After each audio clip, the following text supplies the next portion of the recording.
Shalom untuk saudara pendengar yang dikasihi Tuhan Yesus Kristus. Selamat siang dan salam sejahtera untuk kita semuanya. Selamat datang kembali di renungan siang dan doa siang pada hari ini. Semoga saudara yang terkasih dalam keadaan sehat selalu. Kiranya damai dan sukacita Roh Kudus melimpah di dalam hati dan pikiran saudara saat ini.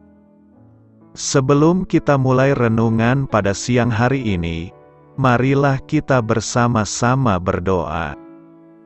Bapa di kerajaan sorga, terima kasih atas penyertaan yang Engkau berikan kepada saya atas siang hari yang indah ini. Terima kasih telah memberi saya kesempatan untuk selalu dapat bersyukur atas segala pekerjaan yang aku kerjakan.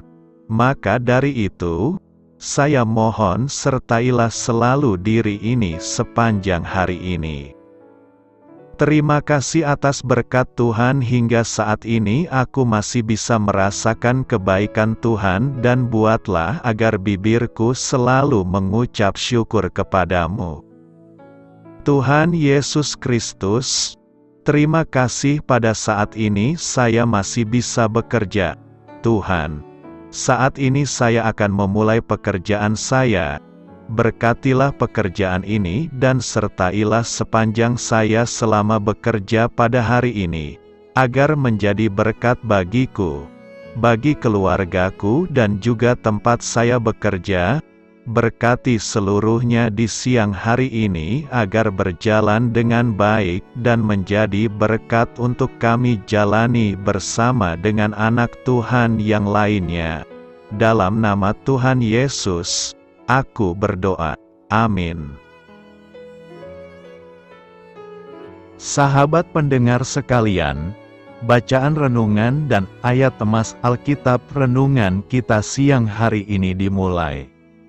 Nats bacaan kita siang hari ini adalah, dendam dan pembalasan adalah hakku, pada waktu kaki mereka goyah. Sebab hari bencana mereka sudah dekat, apa yang disediakan bagi mereka segera datang. Tertulis di dalam kitab Ulangan 32 ayat 35, judul renungan kita hari ini adalah Tak Tergugat. Bacaan kita pada siang ini terambil dari kitab Ulangan 32 ayat 34 sampai dengan ayat 43. Bukankah hal itu tersimpan padaku, termeterai dalam perbendaharaanku, hakkulah dendam dan pembalasan, pada waktu kaki mereka goyang, sebab hari bencana bagi mereka telah dekat, akan segera datang apa yang telah disediakan bagi mereka. Sebab Tuhan akan memberi keadilan kepada umat-Nya, dan akan merasa sayang kepada hamba-hambanya, apabila dilihatnya, bahwa kekuatan mereka sudah lenyap, dan baik hamba maupun orang merdeka sudah tiada. Maka Ia akan berfirman, di manakah Allah mereka, gunung batu tempat mereka berlindung yang memakan lemak dari korban sembelihan mereka, meminum anggur dari korban curahan mereka. Biarlah mereka bangkit untuk menolong kamu, sehingga kamu mendapat perlindungan. Lihatlah sekarang, bahwa akulah Dia, tidak ada Allah kecuali aku. Akulah yang mematikan dan yang menghidupkan. Aku telah meremukkan, tetapi akulah yang menyembuhkan, dan seorang pun tidak ada yang dapat melepaskan dari tanganku. Sesungguhnya, aku mengangkat tanganku ke langit, dan berfirman, demi aku yang hidup selama-lamanya, apabila aku mengasah pedangku yang berkilat-kilat, dan tanganku memegang penghukuman, maka aku membalas dendam kepada lawanku, dan mengadakan pembalasan kepada yang membenci aku. Aku akan memabukkan anak panahku dengan darah, dan pedangku akan memakan daging, darah orang-orang yang mati tertikam dan orang-orang yang tertawan, dari kepala-kepala musuh yang berambut panjang. Bersorak-sorailah, hai bangsa-bangsa karena umat-Nya, sebab Ia membalaskan darah hamba-hambanya, Ia membalas dendam kepada lawannya, dan mengadakan pendamaian bagi tanah umatnya. Ayat renungan kita ini terambil dari kitab Ulangan 32 ayat 34 sampai dengan ayat 43. Kata bijak Alkitab hari ini adalah penegakan keadilan, yang membalas orang setimpal dengan perbuatannya, menandai hak istimewa Tuhan yang tak tergugat. Mari kita mulai renungan siang kita. Baiklah, mari kita mulai segmen kisah inspiratif. Hak prerogatif tidak pernah dapat dilepaskan dari keistimewaan yang melekat pada diri seorang kepala negara di Indonesia. Hak istimewa ini berkaitan dengan hukum dan undang-undang di luar kekuasaan badan-badan perwakilan. Keputusan Presiden untuk menggunakan hak prerogatif mengisyaratkan kemandirian yang bertanggung jawab. Isyarat penting yang erat berkaitan dengan kemaslahatan bagi bangsa dan negara. Sebagai Sang Pencipta kehidupan, Tuhan pun memiliki hak istimewa atas diri manusia, hak mutlak untuk menghakimi dan menghukum setiap orang. Itulah sebabnya, setiap orang percaya yang mengakui kedaulatan Tuhan, hakim yang adil, akan menahan diri untuk menghakimi dan membalas perbuatan jahat orang atas dirinya. Pembalasan merupakan hak Tuhan dan tidak pernah terpisahkan dari keadilannya. Tak seorang pun yang dapat menghindar darinya. Dia pasti akan memberi keadilan secara adil dan benar. Tiada kecurangan. Keadilan Tuhan tidak pernah berpihak, karena Ia bertumpu di atas prinsip kebenaran, membalas setiap orang setimpal dengan perbuatannya. Penghakiman dan penghukuman adalah hak mutlak Tuhan yang tak tergugat, hak istimewa yang mengisyaratkan tiada seorang pun berhak untuk menghakimi dan menghukum sesamanya. Keadilannya menjamin kepuasan lantaran setiap orang mendapat balasan yang setimpal dengan perbuatan masing-masing. Allah yang benar dan setia. Ulangan 32 ayat 4 berkata, Gunung batu, yang pekerjaannya sempurna, karena segala jalannya adil. Allah yang setia, dengan tiada kecurangan, adil dan benar Dia. Allah yang benar berarti hakikat Allah adalah kebenaran. Allah selalu merencanakan hal benar, berfirman kebenaran, setia melakukan kebenaran. Kita dapat melihat banyak ayat di Alkitab yang mengajarkan tentang Allah yang benar. Allah yang setia dan benar adalah Allah yang tidak berdusta, dan Allah tidak mungkin berdusta. Paulus bahkan mengungkapkan dalam suratnya kepada Timotius, jika kita tidak setia, Dia tetap setia, karena Dia tidak dapat menyangkal dirinya, karena Allah tidak dapat menyangkal dirinya. Kita yakin bahwa Dia sungguh Allah yang setia dan benar. Pertanyaan kita sekarang adalah, apakah implikasi memahami Allah yang setia dan benar itu? Pertama, Allah yang setia dan benar adalah pondasi iman Kristen. Karena Allah yang kita percayai adalah Allah yang setia dan benar, maka kita yakin Allah itu benar ada, dan apa yang Alkitab tulis mengenai pribadi Allah adalah benar. Selain itu, karena kita percaya Allah yang setia dan benar, maka kepercayaan kita tidaklah Allah yang setio dan benar sia-sia. Iman kepercayaan pada Allah tidak cuma sekedar di bidang rohani saja, namun juga menjadi penuntun dalam kehidupan jasmani. Itulah yang harusnya membimbing kita kepada jalan yang benar dalam kehidupan sehari-hari. Kedua, karena Allah adalah setia dan benar, maka agama-agama di dunia tidaklah sama. Sebagai orang Kristen, kita mempercayai bahwa Yesus adalah Allah, dan Yesus menunjukkan sifat Allah yang setia dan benar. Inilah yang membedakan ajaran agama Kristen dengan agama lainnya di dunia. Agama lain tidak menganggap keutamaan Yesus. Agama lain menganggap Yesus hanyalah nabi. Yesus hanyalah manusia biasa, tidak lebih. Tapi tidak mungkin kan Yesus adalah Allah dan bukan Allah dalam waktu bersamaan. Kalau benar Yesus adalah Allah, Kristen adalah benar dan tidak terbantahkan. Konsekuensinya, agama-agama lain yang tidak mempercayai iman kekristenan menjadi salah. Menjadi salah karena meyakini sifat Allah yang berbeda. Salah mengenal siapa itu Allah. Ketiga, ketika kita meyakini Allah yang setia dan benar, kita yakin bahwa Allah pasti menepati janjinya.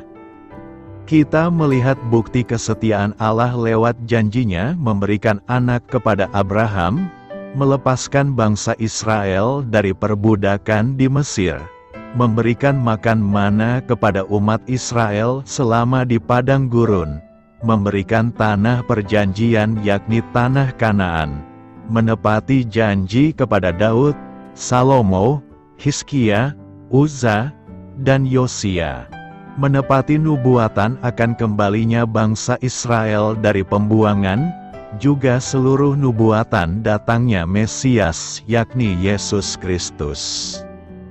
Keempat, karena Allah adalah setia dan benar, kita punya dasar dan tujuan menjalani hidup ini, yakni berjalan dalam kebenaran Allah.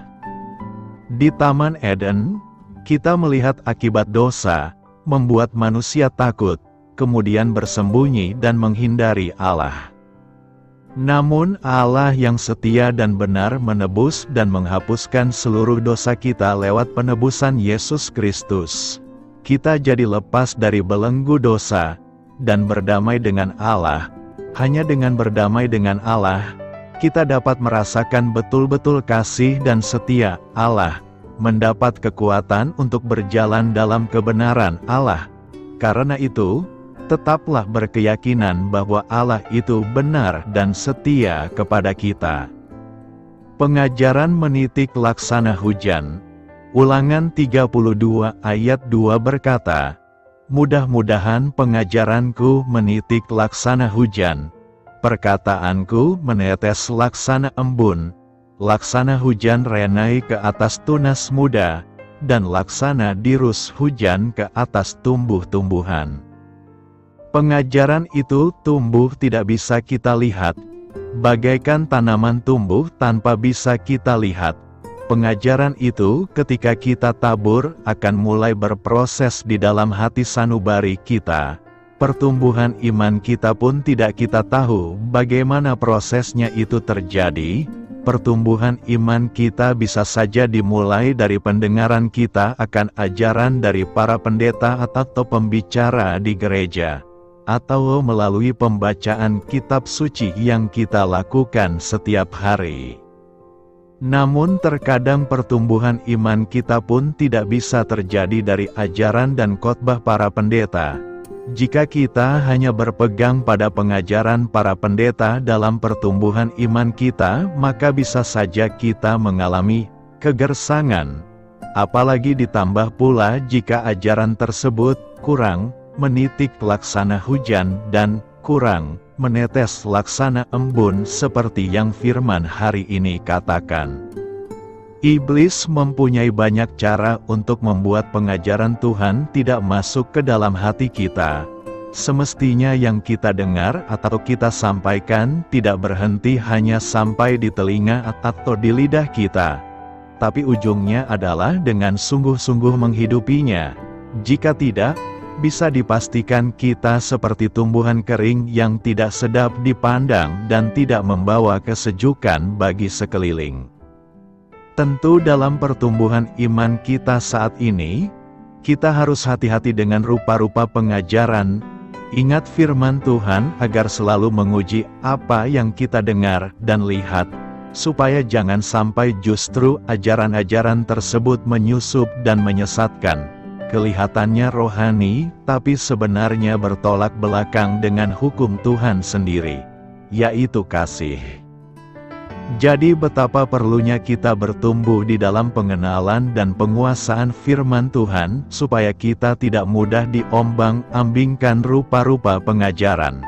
Pertumbuhan iman itu harus bagaikan hujan dan embun yang menyuburkan kegersangan iman sehingga terjadi pertumbuhan yang baik, menjadi pohon kehidupan yang memberikan semangat dan pemulihan bagi kita. Karena itu, teruslah bertumbuh di dalam iman melalui tetesan air hujan, melalui siraman rohani setiap hari. Apa yang diajarkan Alkitab tentang balas dendam? Alkitab banyak membahas balas dendam. Baik istilah Ibrani dan Yunani yang diterjemahkan sebagai pembalasan atau balas dendam, berakar dari istilah yang mengandung makna hukuman. Ini penting untuk diingat karena akan membentuk pengertian kita mengapa hanya Allah yang berhak membalas. Ayat kunci kebenaran ini ditemukan dalam Perjanjian Lama dan dikutip 2 kali dalam Perjanjian Baru. Allah berfirman, "Hakulah dendam dan pembalasan pada waktu kaki mereka goyang, sebab hari bencana bagi mereka telah dekat, akan segera datang apa yang telah disediakan bagi mereka." Di dalam kitab Ulangan, Allah sedang berbicara mengenai umat Israel yang keras kepala, memberontak, dan berhala, yang telah menolak dirinya dan menimbun murkanya atas kefasikan mereka. Ia berjanji membalas mereka menurut jadwal dan motivasi dirinya yang murni dan sempurna. Kedua perikop Perjanjian Baru berkaitan dengan perilaku orang Kristen, yang tidak boleh merebut otoritas pembalasan Allah. Sebaliknya, kita mengizinkannya menghakimi dengan adil dan mencurahkan ganjaran ilahinya atas musuhnya. Lain dengan kita, Allah tidak pernah membalas dengan motivasi yang tidak baik. Pembalasannya bermaksud sebagai hukuman atas mereka yang telah menolak dan menyakitkan hatinya. Namun kita dapat berdoa supaya Allah mempercepat retribusinya yang sempurna dan kudus terhadap musuhnya dan membalas mereka yang ditindas oleh kejahatan. Di dalam Mazmur 94 ayat 1, sang pemazmur berdoa supaya Allah membela orang yang benar dengan membalas, bukan dari rasa dendam yang tak terbendung, melainkan dari penghakiman yang adil dan sempurna. Bahkan dikala orang yang tak bersalah sedang menderita dan orang fasik rupanya semakin unggul, Allah sendiri yang berhak menghukum. Tuhan itu Allah yang cemburu dan pembalas. Tuhan itu pembalas dan penuh kehangatan amarah. Tuhan itu pembalas kepada para lawannya dan pendendam kepada para musuhnya. Hanya ada 2 kali dalam Alkitab ketika Allah memperbolehkan manusia membalas dendam dalam namanya. Yang pertama, ketika bangsa Midian telah melakukan tindakan yang keji terhadap umat Israel, cawan murka Allah telah penuh, dan ia memerintah supaya Musa memimpin bangsa Israel untuk berperang melawan mereka. Tuhan berfirman kepada Musa, "Lakukanlah pembalasan orang Israel kepada orang Midian. Kemudian engkau akan dikumpulkan kepada kaum leluhurmu." Sekali lagi, di sini, Musa tidak bertindak atas kehendak pribadinya, ia hanya bertindak sebagai penyalur kehendak Allah yang sempurna di bawah bimbingan dan perintahnya. Kedua, umat Kristen harus tunduk kepada para pemimpin yang telah Allah tetapkan bagi kita, karena mereka merupakan alatnya guna menghukum orang-orang yang berbuat jahat. Sama halnya dengan kasus Musa, para pemimpin ini tidak bertindak sendiri, namun melaksanakan kehendak Allah dalam menghukum orang yang jahat. Berusaha merebut peran Allah dan menghukum mereka yang kami rasa patut dihukum memang menggoda. Namun karena kita adalah makhluk berdosa, kita tidak mungkin membalas dengan motivasi yang murni. Oleh karena itu hukum Musa menghimbau, janganlah engkau menuntut balas, dan janganlah menaruh dendam terhadap orang-orang sebangsamu, melainkan kasihilah sesamamu manusia seperti dirimu sendiri. Akulah Tuhan. Bahkan Daud, seorang yang berkenan di hatinya, menolak membalas Saul.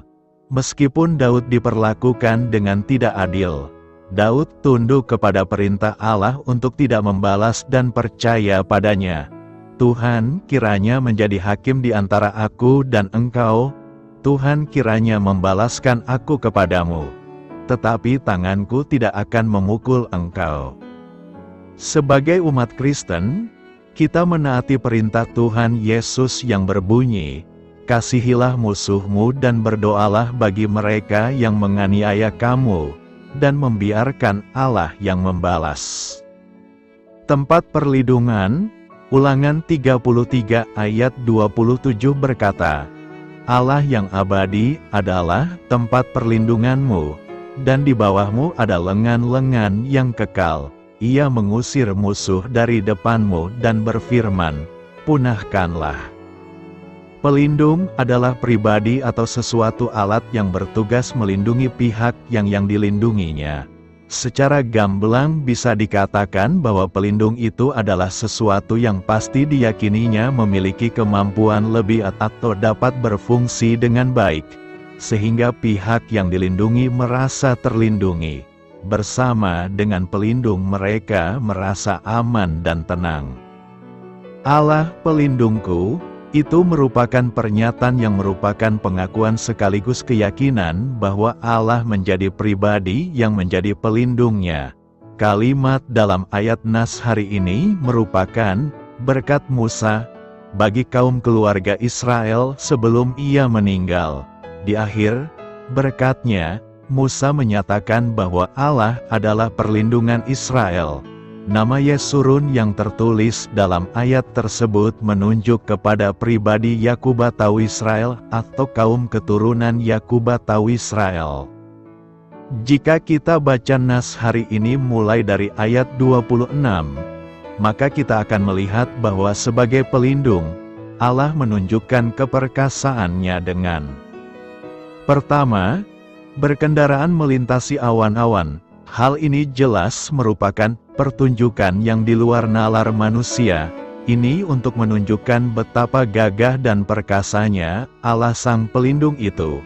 Ia dapat melakukan perkara-perkara besar yang menjadi jaminan bahwa ia mampu melindungi umat manusia.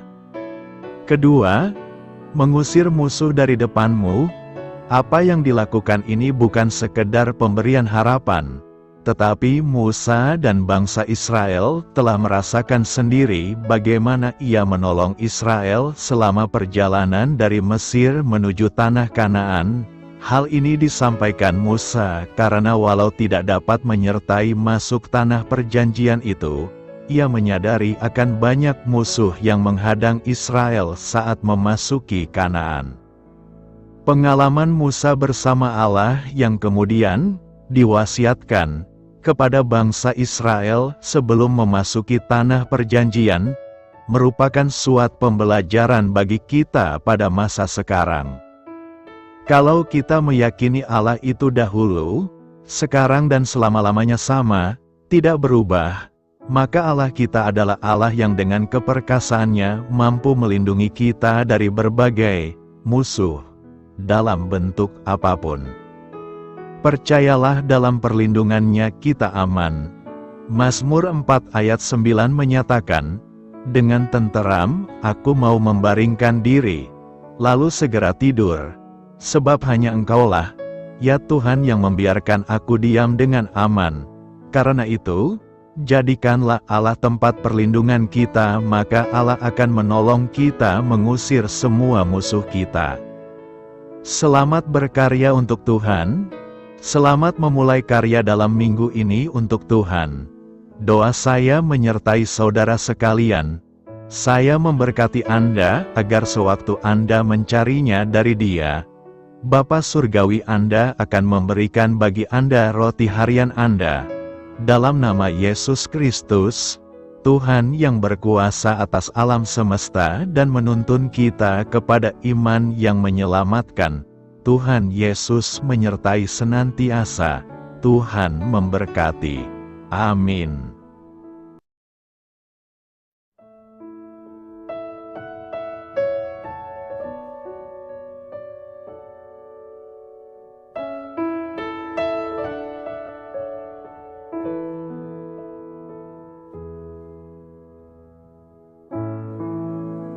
Demikianlah renungan firman Tuhan pada siang hari ini. Semoga menjadi kekuatan di dalam hidup kita dan menjadikan kita pribadi yang lebih sukses. Sebelum kita memulai aktivitas hari ini, marilah kita berdoa. Bapa kami yang ada di sorga, terima kasih atas kasih dan kebaikan Tuhan yang begitu besar buat kami.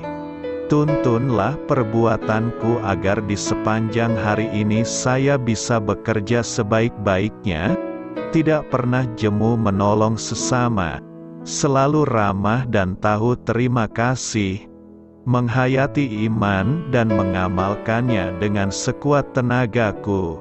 Semua ini saya sampaikan kepadamu, dengan pengantaraan Kristus, Tuhan kami. Allah, Bapa kami bersyukur kepadamu, bahwa dengan bekerja kami boleh ambil bagian di dalam karya-Mu mensejahterakan dan membahagiakan umat manusia. Kami mohon bimbingan-Mu dalam melaksanakan pekerjaan kami hari ini. Bimbinglah kami agar sanggup bekerja dengan semangat kasih, dengan riang, rajin dan jujur. Terima kasih, Tuhan. Amin. Dalam nama Tuhan Yesus Kristus Tuhan dan Juru Selamat kami, Bapa kami yang baik, kami mengucap syukur dan berdoa. Amin. Biarlah firman Tuhan menjadi pengingat untuk kita semua, bahwa tuntunan dari Roh Kudus akan selalu memberi jalan keluar bagi setiap permasalahan hidup kita, dan memberi kedamaian di hati kita. Amin. Sampai jumpa di renungan siang saudara rohani berikutnya. Shalom.